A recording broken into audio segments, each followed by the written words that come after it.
Well, I'm Juan Mendieta, the Director of Communications here at Miami-Dade College, and I'm just getting things kicked off here before I hand it off. But on behalf of our esteemed college president and Presidential Medal of Freedom winner, Dr. Eduardo Padron, and our more than 150,000 students, welcome to Miami-Dade College, a very special place we affectionately call Democracy's College because it gives everyone, absolutely everyone with a desire to learn and improve their lives, access to high-quality education. This morning, we're extremely proud to present the latest installment of the acclaimed and popular Mike Fernandez Global Business Leadership Series. Our speaker today is Mr. Jordi Botifoll, the President for Latin America and the Senior Vice President for the Americas at Cisco. He will be formally introduced in just a moment by my colleague, the able Dean of Engineering, Technology, and Design at Miami-Dade College, Antonio Delgado, who will also lead today's conversation.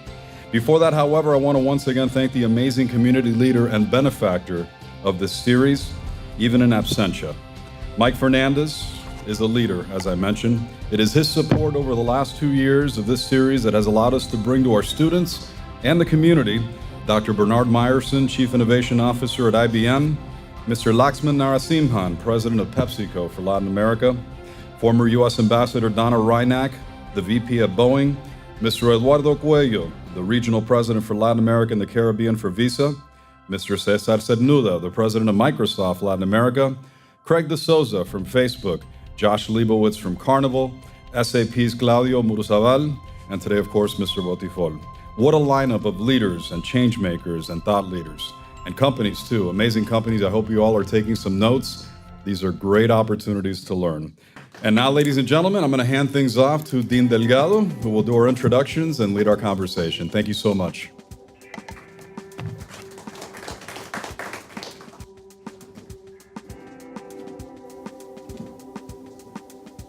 Good morning, everyone. Thank you for being here. So it's my pleasure to introduce now Mr. Jordi Botifoll. Jordi Botifoll is the President for Latin America and the Senior Vice President for the Americas at Cisco. In this position, he oversees 45 countries and territories from Latin America. Mr. Botifoll is globally recognized for his leadership expertise in digitizing government, cities, and industries. During his more than 20 years at Cisco, he has led and contributed to multiple international projects with an emphasis in country transformation assignments.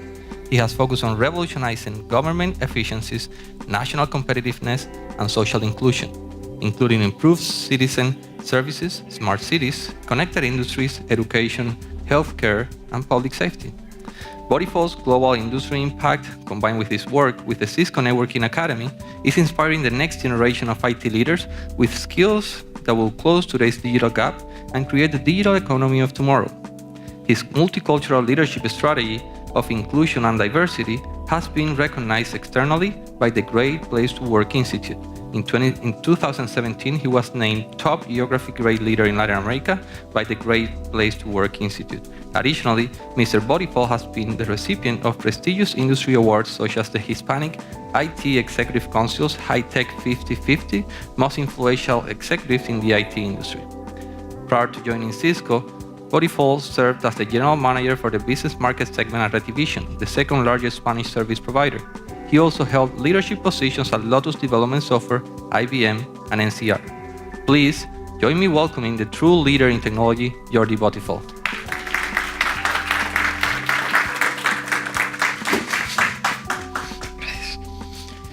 Buenos días. Thank you. Good morning. Thank you very much. It's a great honor to be here. So thanks to Miami-Dade colleagues, Antonio, Eduardo, and all the team. That was a great welcome to me. It's a great honor, especially because of you, because you are a talented people. You represent the future. And that's the reason why any kind of effort from my side to share with you our experience, and that could some of them inspire you, it's great. And I'll do my best to do it. So don't hesitate to ask me questions and whatever you consider, because the protagonism is you today, okay? So let me start by a little bit my journey, and Antonio very kindly already described it. I would say that I'm a telecommunications engineer in the Polytechnic, Barcelona, Spain. And one of the critical situations that I experienced that was really important for my career at that time was when I finished and a company, NCR, was hiring students as a graduate program that they had. And I was part of several interviews at the beginning. And after that interview, that process, they decided to hire me and to be part of that graduate program. But they decided not as a system engineer that I wanted to be because I studied engineering. They decided as a sales specialist. And I said, hey, come on. What do you mean? I don't want to go with a briefcase, and going knocking the doors and, hey, I'm trying to sell something. I'm engineer. I say, that conversation I had with at that time, a key leader from NCR was crucial in my career because he said to me, hey, sit down. I'm going to explain to you what sales process means. He shared with me about communication, about soft skills, about cross-functional capabilities, about cross-multicultural skills, but especially the art of influencing others in a positive way and how to transform. So this is something that universities, it's hard for all the universities really to teach that in that process, but it was so important in my career. When I was 31 years, I took my first general manager position of a company called Lotus Development. I was remember it's the spreadsheet 1, 2, 3, or the Lotus knows that was in Spain, 31. Then I took other general manager positions in our company until 1999 that I took the general manager for Cisco in Spain and Portugal, and I was 20 years in the company. I'll share with you a little more about Cisco. Cisco started in 1984. It was a wife and a husband, Sandy and Leonard. They were teachers in Stanford University. And they decided they wanted to be connected across the campus. And they created the first multi-protocol router. You can imagine how that changed the world because Cisco infrastructure contributed substantially to the internet growth around the world. And that was a couple of teachers that they decided to set up that technology in Stanford University. That's our strategy, our vision is obvious, right? And in terms that we always offer customers, all kind of market segments customers, the secure intelligent platform that solve the challenge that they have all across. And it has a clear transformational impact all around.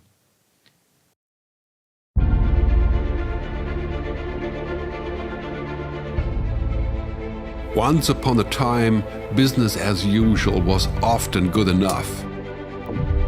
No more. Where we are going, good enough is dead. In a world where everything is connected, where everything is equally excellent, where performance is reaching perfection, there's only one space left to innovate in: you. Right now, you are a central point in the raging tornado of change fueled by digitization, mobilization, augmentation, disintermediation, automation. Well, the list goes on. Science fiction is becoming science fact. Think about self-driving cars or computers that can learn and think. The way we work will never be the same. The skills we need will be dramatically different. Winning or losing are now happening faster than ever before. So what's your response? How will you discover new opportunities in one of the most transformational times in human history? Are you driving change or are you being driven by it?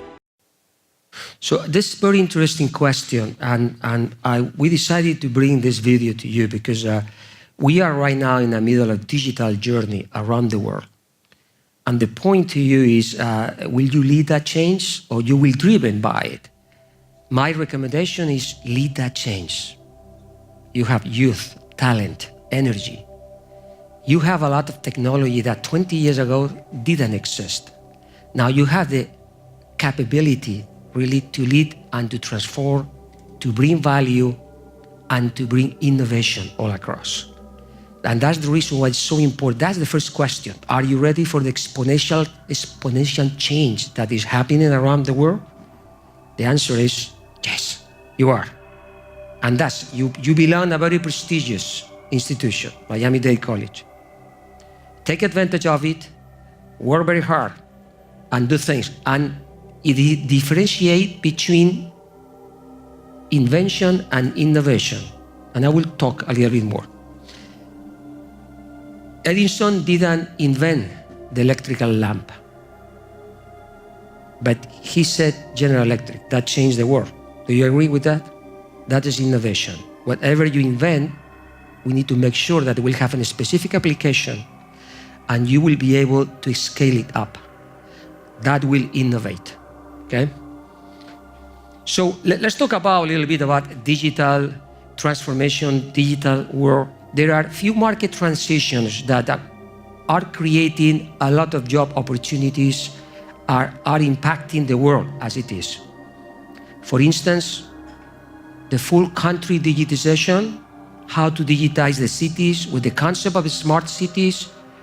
You take the mobility, there are large cities with mobility challenges. So that mobility, transportation, or it impact the electrical mobility. Smart lighting, energy optimization, consumption. The light pole is right now being converted into an entry point to the network, a network node, plenty of sensors that throughout those sensors we will get some data and we will have a massive services and applications around. Most of the cities in the world right now, they are moving in that direction. Public and safety, both physical and cyber security all across. That's another key component. So we are in the middle of that transformation that is creating a lot of jobs and qualified jobs, and it will require skills, technology skills, business model skills all across. Other market transition is the hybrid cloud. Public clouds, private clouds, workloads, all the institutions are using both. That creates security needs. That creates a different application environment. More opportunities for you. New consumption models. The way we consume the things is changing. Internet of the Things. We will see billions of devices, multiple devices connected, providing new data all across the segments. If you lead that change, you will have a lot of opportunities. You will shape the world in that perspective. You see, this number is still small in comparison to what is upcoming. So important. Be focused, decide the market transition you would like to work with, and be more focused, specialized, and try to be concrete and to bring value in that area.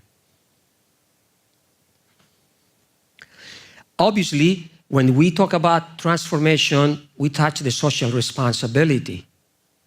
We are engaged in transforming a lot of countries. For instance, education. Education is part of most of the digital agenda across Latin America, across Europe.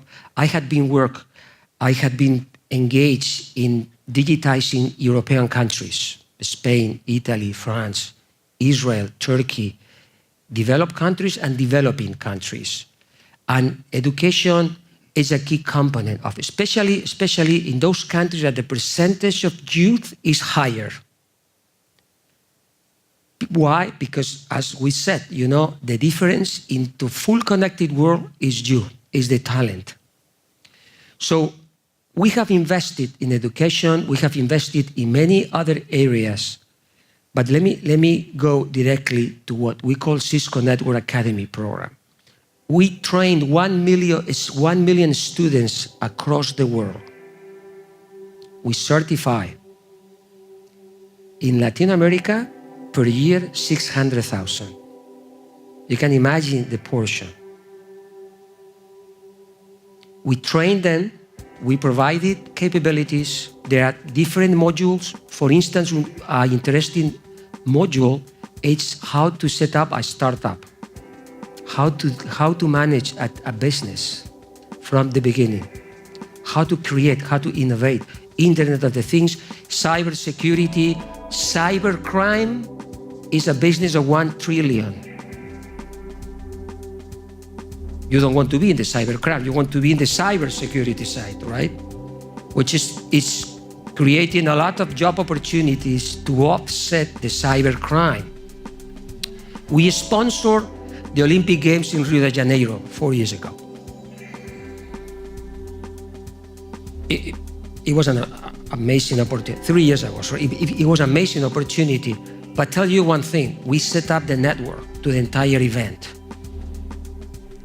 In 2 weeks, we got millions of hackers attacks, trying to damage, trying to jeopardize the event.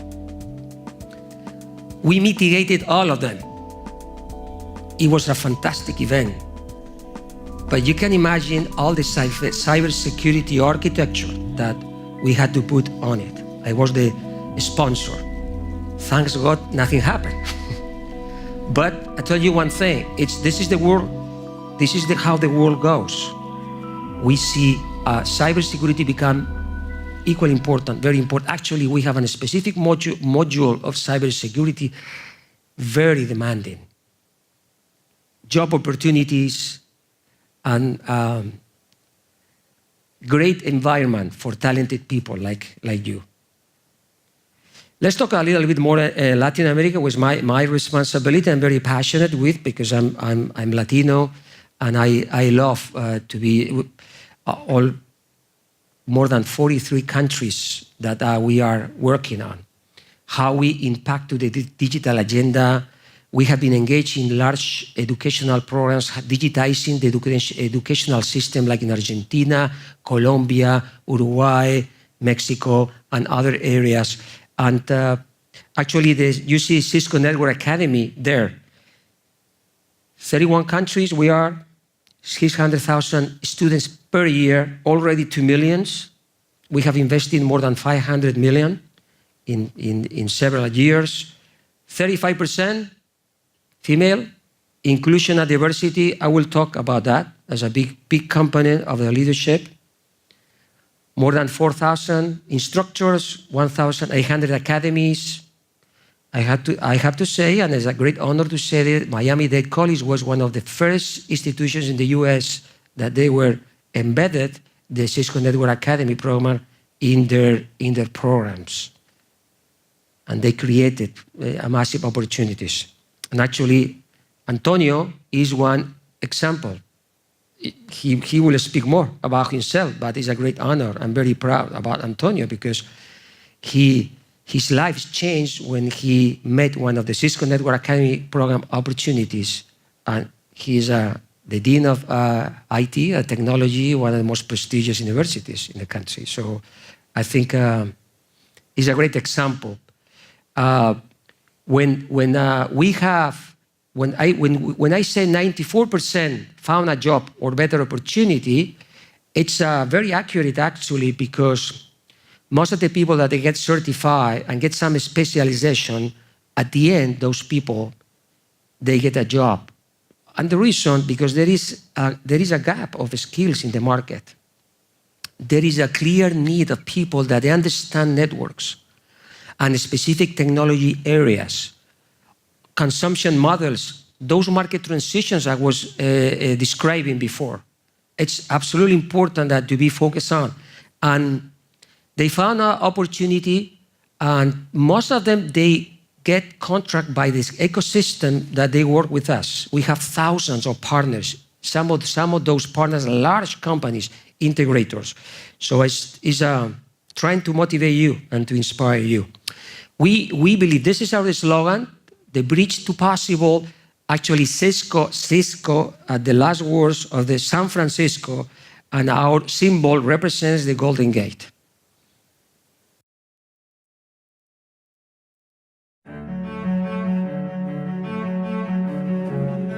Between what is hoped for and what can be, there's a bridge. Between the aspirations of a ball club and the greatest sports venue in America, there's a bridge. Between chaos and wonder, endangered and protected, there's a bridge. Built on technology that can solve, create, heal, inspire, and secure. A bridge. There from the beginning to where we stand today, and where we will go from here. One company, one promise. If you can imagine it, we will build the bridge to get you there. Cisco. The bridge to possible. This is the mission. This is the big mission that we have. Let me share with you one example. Do you know which is one of the first symptoms of a heart attack? One of the first. Dead. You don't know until you die. That's curious, right? Can we avoid this? The answer is yes. There is technology to do it? Yes. Take some of the sensors that you can insert in your body, and they could monitor some specific activities around the heart, around the system. Based upon that, and with specific applications, you can predict some risk about having a heart attack eventually. Think about a smart city that everybody has those sensors, everything is connected, you have a constant data flowing, and you have system and monitoring what you are doing. You will save millions and millions of people. Then that will become a reality. Today we have technology. This is one example. We have a lot of examples about those changes. Okay, people and culture. That's, we said that from the beginning, the main asset is people. The main asset is you. Okay, so whatever you build, the company you go, the association you will join, make sure there is a clear culture, people culture about that. Speed, agility, empowerment, innovation, customer focus, inclusion and diversity. When you lead an inclusive and diverse environment, innovation is higher. Results, execution, much higher. Why? Because the different people, they will provide you different ideas, and that will be that 1 + 1, 3 instead of 2. And this is really, now, obviously you need to apply the right leadership to manage, to motivate, and to make sure everybody will give their best. This is important, and that's the reason why I connect that with a Great Place to Work. Great Place to Work institution is a very prestigious institution in the world that they rank companies, and they provide, they send a survey, independent survey to the employees and asking questions about their motivation, how do they feel, they feel that they create things, they feel the right environment. What about the leadership of those companies? Independent, and actually we start to use this ranking from the beginning because it's important. It helps to drive leadership into the company. So any of the leaders, they have to understand at some point they have a responsibility with the people, because the people is the main asset that we have. We had been number one, many countries. When I was running countries, Spain, Italy, Portugal, all across Europe, it was most of the countries became number one, all categories. Now in Latin America, we were several times number one, number two, which is it was amazing. And that was I felt very proud, because it's not just a race, it's actually a way to ensure that the people get empowered, flexibility, they feel flexibility. Even more important, they feel they are part of a mission and objective. Why? This is not a job. We spend big part of our life working, you like or not. This is the reality. Make sure you enjoy the portion of your life working. And even better, make sure whatever you do working has an impact to the society, has an impact to the family, to your environment.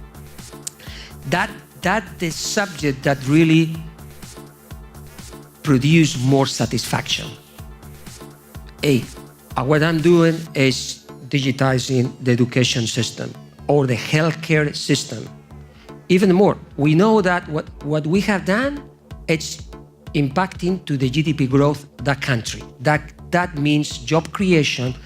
It's not science fiction. Let me tell you, I have been engaged in so many digital agendas all across. And I learned a lot from the people, and this is the important subject. Some of these countries, their economy is still economy based on commodity. When you move that economy into economy based on knowledge, they will grow much more. Because the percentage of youth is one of the highest in the world. I finished because he said to me 15 minutes. I'm not sure. I think I consume a little bit more, Antonio. I'm sorry about that. I told you I like to talk. But tell you is, believe in yourself. You are the secret of the success. I tell you one thing. I come from a low-income family. I studied engineer, and my parents helped, the government helped. So some of the things that went through my life are learning. I shared with you one of my critical conversations when I finished that was critical because I understood the forest, and I understood that flexibility is important. We will talk about some specific additional soft skills that is crucial for your future career. But tell you one thing, be open, think, trust, be confident, because you are talent. Just make sure you have the right selection and make the right steps from the beginning. Thank you very much.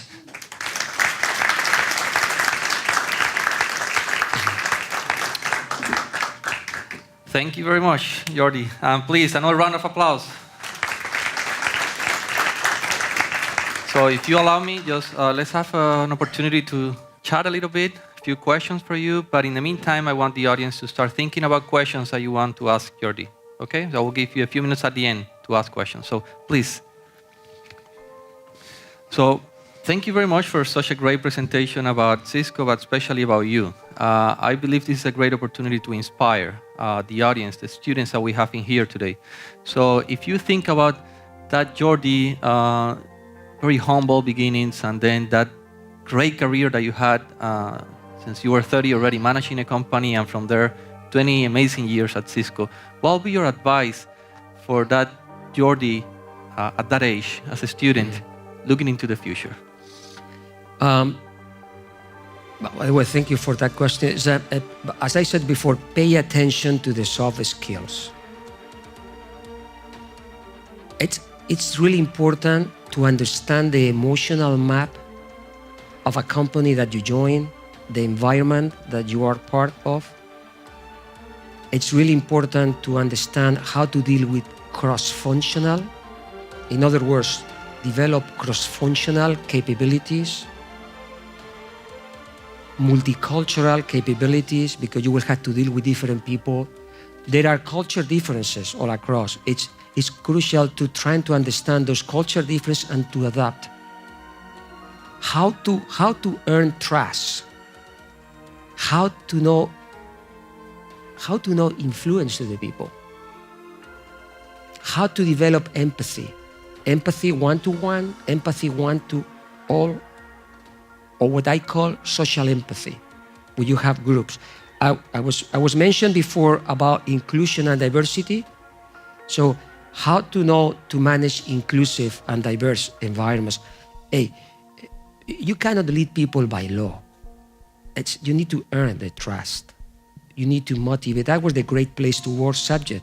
You need to make sure that they believe what they do, and because, as I said, it's the main asset, the people. So, and they try you have, as a leader, you have to try to get the best from them. Now, this kind of subject is difficult to learn from the universities, at least in my time. Maybe right now it's better, but in my time, I was engineer, I was studying engineering, in the lab, everything like a square mind, everything.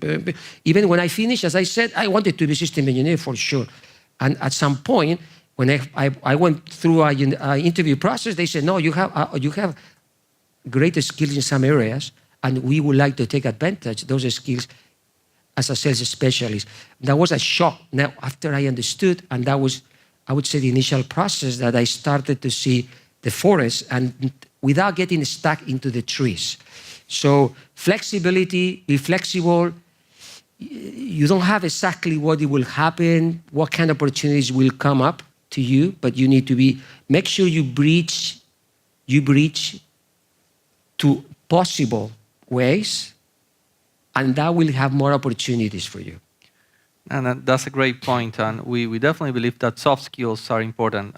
We tend to think that the hard skills, like I have the knowledge and that's enough. That might be enough to get a job, but not to keep that job. And you're totally right. The teamwork, adaptability in the world of technology that is changing so fast, as you show us on your presentation, is really important on the soft skills. So great points. So you have been taking many risks. So another point that that can really inspire our students is if you can give us an example at some point that you took a risk that paid off in your career. That's a great question, by the way. Take the risk. You have to take risks. Don't be afraid. Just take risks. Don't be crazy. Don't go to the other extreme, right? But take risk. Challenging situations. One thing I learned is most of the challenging situations were great opportunities at the end for me. I had the opportunity to grow trying to manage challenging situations. I was afraid at the beginning, yes, because hey, you can take risks, but it doesn't mean that you are self-confident, right? No. When you decide to take a risk and to accept a challenge, you have your hesitation. Of course, we are human beings, but don't allow that hesitation control you. Just think how you can face and overcome those challenges, because there are always ways to do that. I took risks when I changed a job or moved from company to other company. I took risks when I remember, when I joined Lotus, for instance, I joined as a account manager specialist. I remember that a new general manager came up.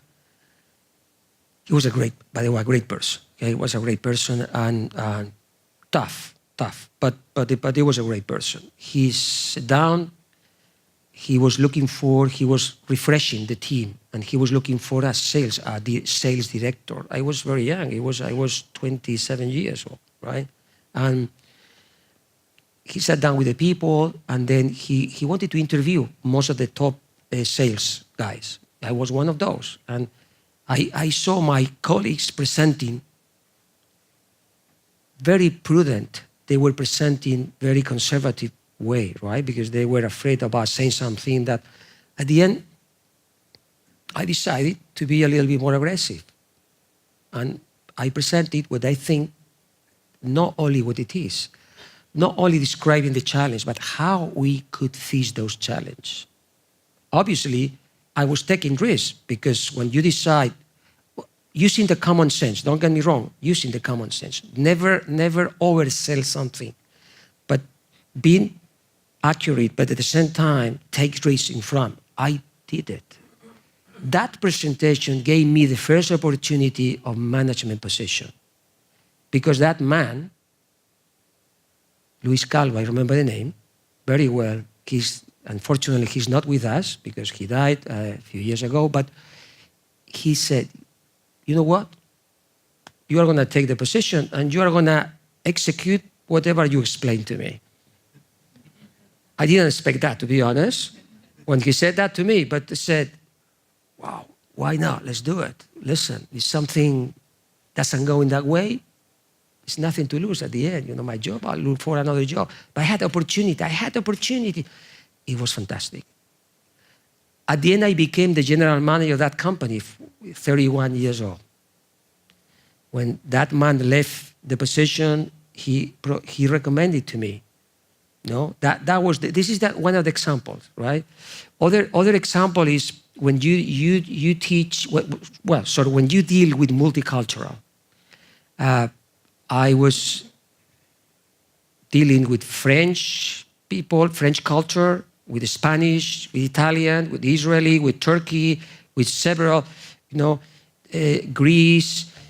It's people, amazing people everywhere, but different culture, different way of communicating, different. This is important that as a human beings, we judge people. We cannot avoid this. We make judgments. Now, we judge people because we perceive people throughout a bubble, what I call perception bubble.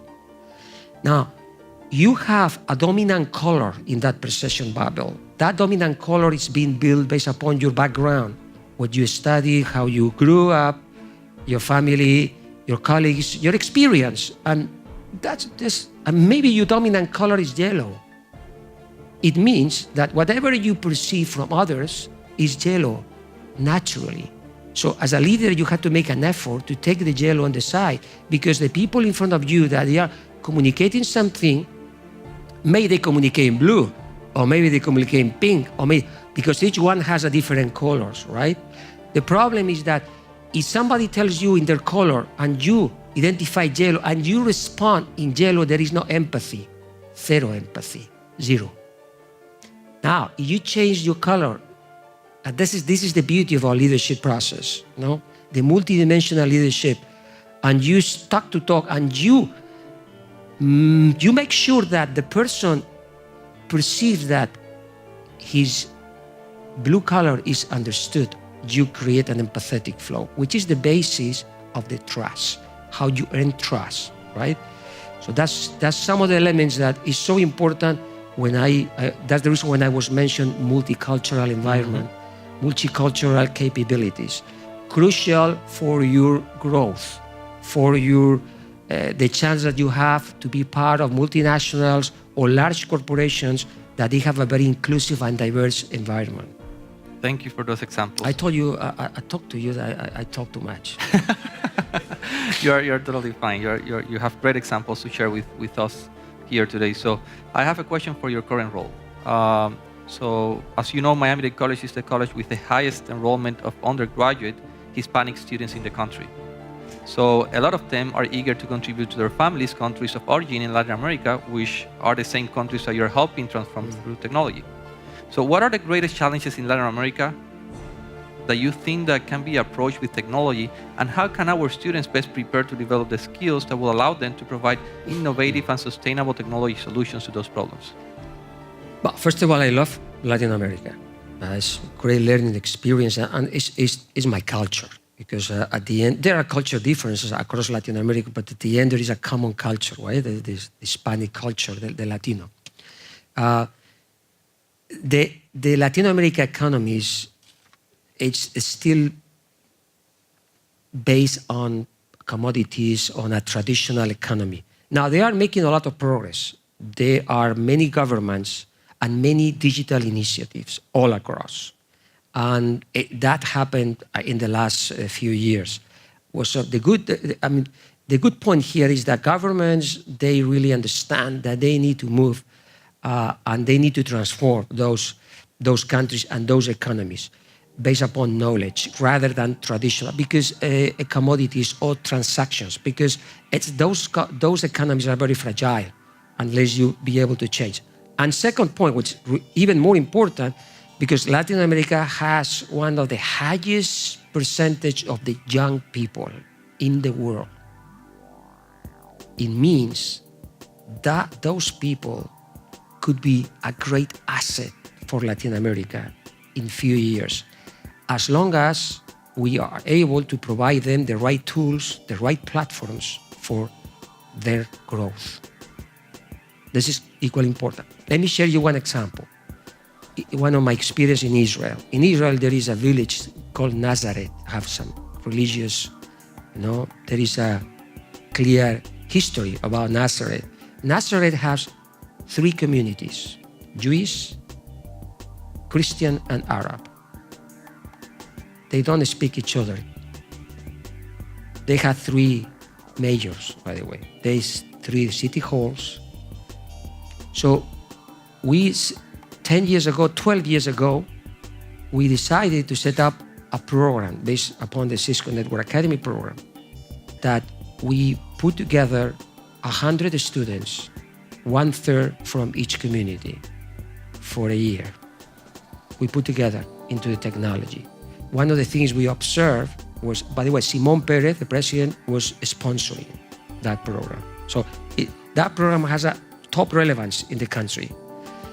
Very interesting that those students, they never spoke about politics, hate.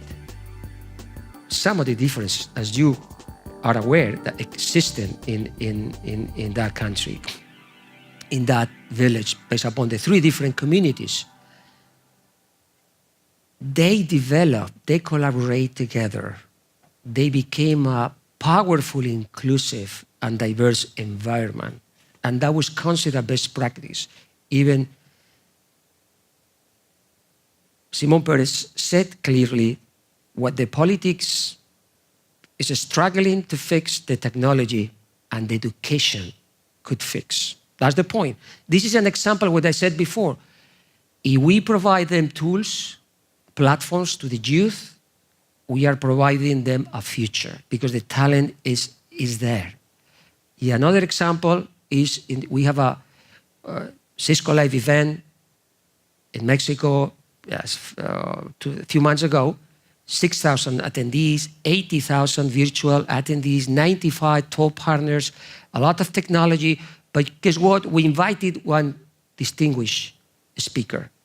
He was a student that the Cisco Network Academy, an IT manager, that he was part of the Mexican community very affected by the drug cartel.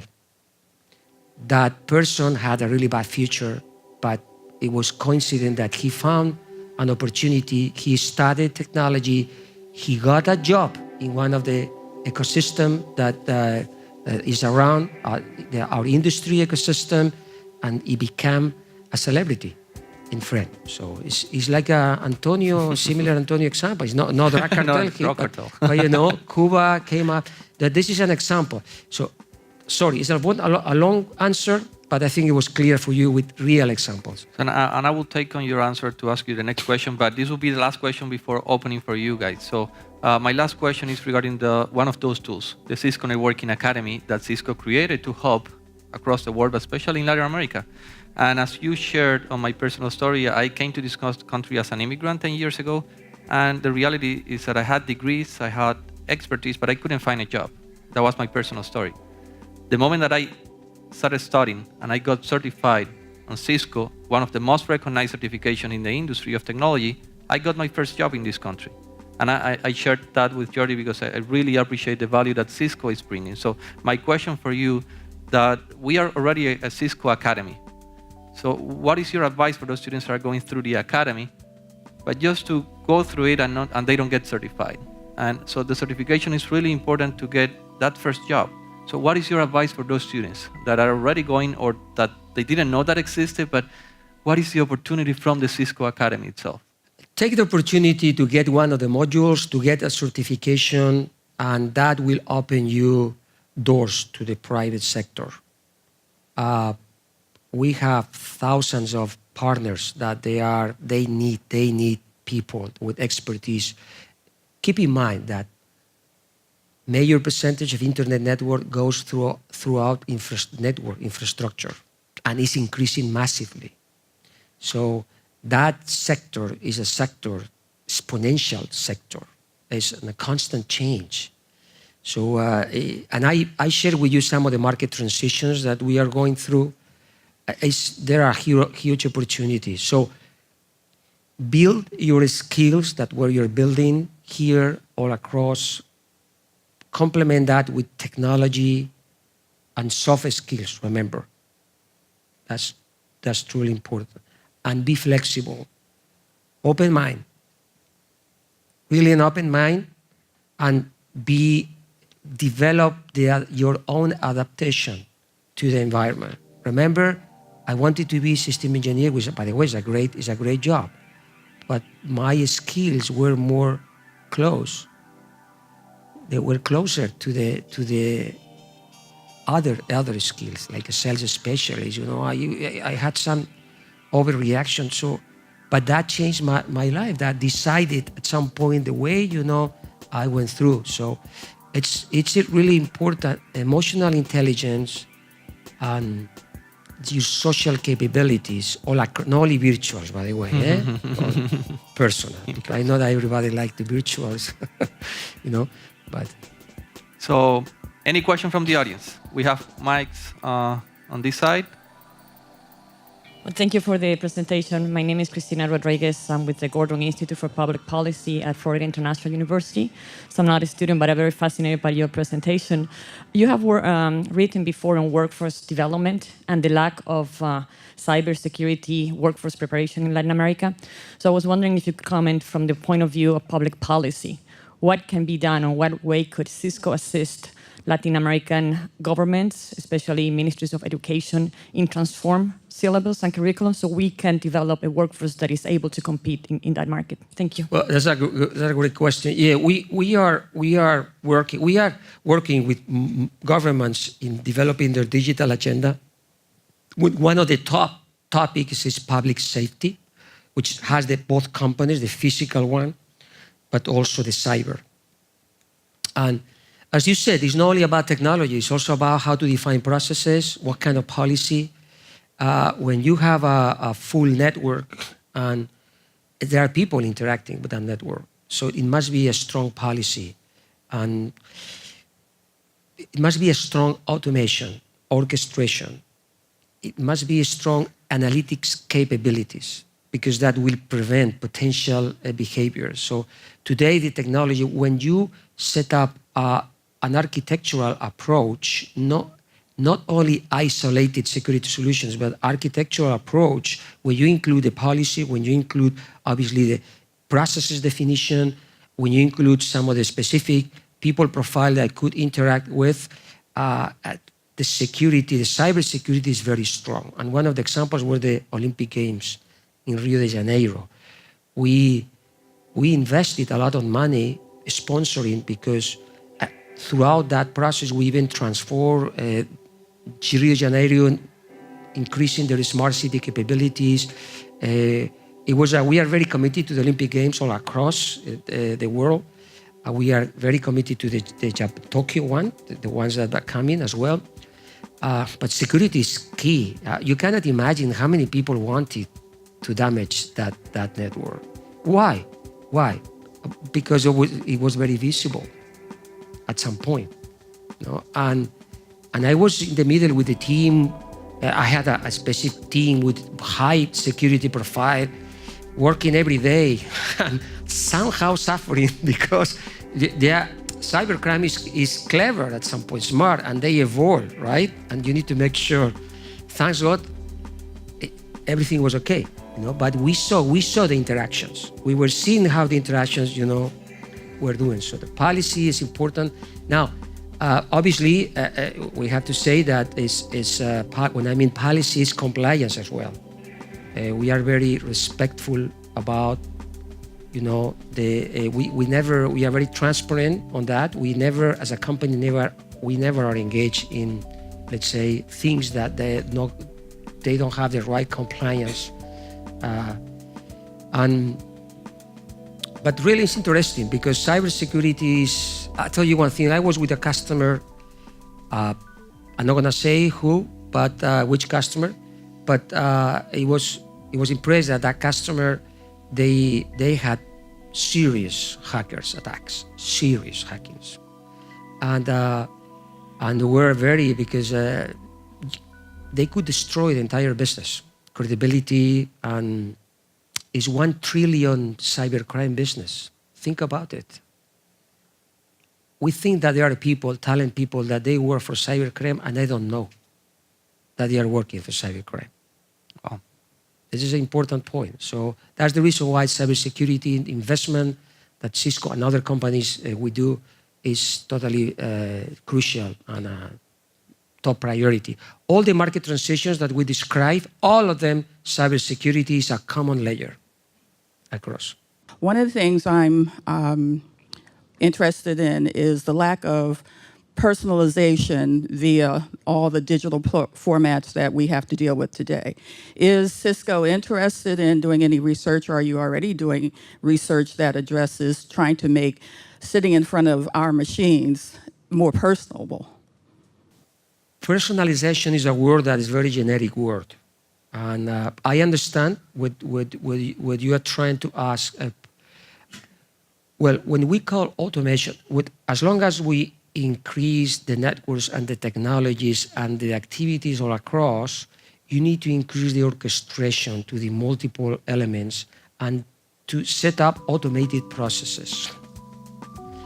It doesn't mean that there is not personalization, because you could create personalization levels at the application layer. So at the end, you could specialize in one specific areas of market segment vertical or in a specific social community, and you could personalize the service. So probably your question is also related to the fact that there's a lot of machine-to-machine language, right? That was machine-to-machine language is a very smart, is intelligent, artificial intelligence in there. And all the networks are networks, they use machine-to-machine. And there is but it's a constant learning. That's what we call, intelligent secure network. Intelligent from the fact that there is a learning process, constant learning process. But there are pieces of the personalization in that process, because that network at the end will serve in specific elements, healthcare, education, a specific community, people profile. There will be personalization. Machine to machine should not scare anybody. Actually, it's a future. But we talk about Internet of the Things. We will have billions of sensors around us. I was sharing with you the heart attack monitoring, right? But there will be others. You can imagine shoes with sensors. What's for?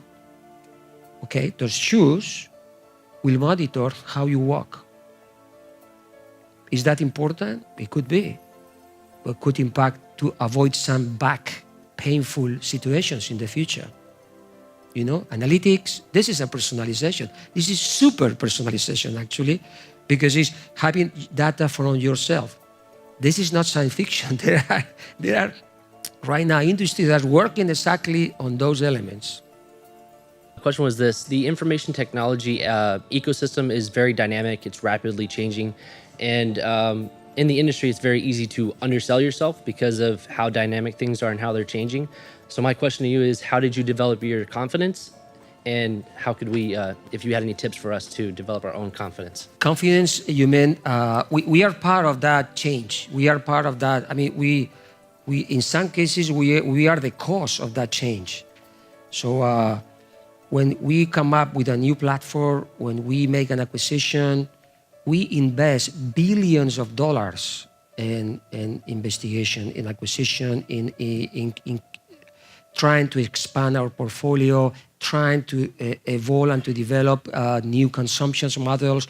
And when we do that, the entire ecosystem is working with us in that way. So it's a common project, I would say. This is the beauty. The beauty is that you are strong as long as you have an ecosystem that is strong, and that you contribute not only to implement what you have done, but also they contribute to build up some cases. We have partnerships. We have 3 ways to expand portfolio and to innovate. One is internal development.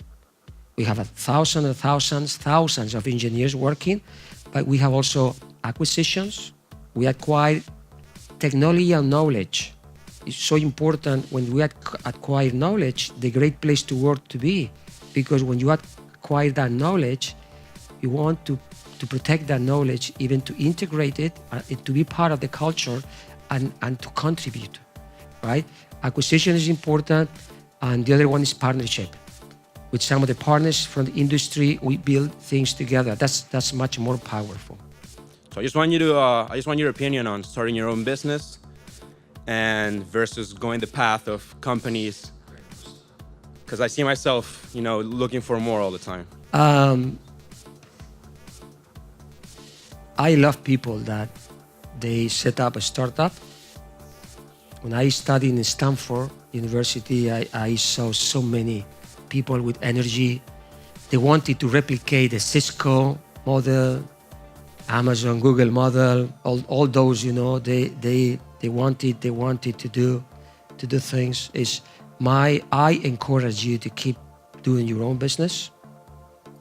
You are young, so you have time to work for other companies. But I tell you, in my case, was simple because I was in, as I said, was in university. A big, large company came up, hired me. I found a way, and always I found a way to grow myself or across those companies. And I had a enormous learning experience around the world. Now, but if I could have taken the way of building a business, it could have been good as well. You never know. Maybe you could be the future creator of a kind of Cisco company. The reason why I mentioned Sandy and Leonard, experience, the multi-protocol route, the first one. There are so many experiences about. We acquire companies that had been started by people like you that make something brilliant. Obviously, reach a point that the scalability is challenging, but what they have is amazing. But I tell you, we buy that company, those people became millionaires. Money is not everything, don't get me wrong. It's not bad, but not everything. But that people even continues having the opportunity to increase that business into the protection, around the protection of the company, large company. You have more financial. Meraki is one of the examples. Meraki company is a very successful company. And so we expanded all our portfolio. We have Apps Dynamics, we have Umbrella, we have many different technologies coming from acquisitions that they were fully integrated, and some of the people that they created are a part of the story. So both ways are good ways, but never get stuck. I believe that when you don't learn, you die. Don't be afraid. Just take the risk in one sense or another sense. If you fail, you will go back. My recommendation, that's the reason when I make the difference between invention and innovation. In most of the Latin America, Spain, south of Europe, we like to invent. But most of those invents never will innovate. And the difference is the scalability. As I said, Thomas Edison, by the way, he was a great inventor, but he didn't invent the electrical lamp. But he set up General Electric. General Electric transformed the world at that time. So one of the things important, I think, especially for the universities, it's you need to work together with the private sector. And whatever your students, they build, what they invent, what they do, make sure you have a connection with the private sector. I saw that in Stanford University, for instance. I saw there were sometimes I was not able to differentiate what was public funded or was private funded, but at the end, everybody had the culture to move around. Some universities in Latin America, in Spain, in some of the countries, they are great people, talented people, clever, smart. They do a lot of things, but there is no impact into the market. Now you have in the US, which is a huge market. That's the clear advantage. Make sure whatever you do is scalable. And be focused to get the first control points that you could scale. Try to be surrounded by the right partners, okay? And be practical in how you will expand that business. Well, by the way, it's very easy to say, eh? I look forward to being acquired by Cisco, so thank you. Okay. Thank you very much. Thank you.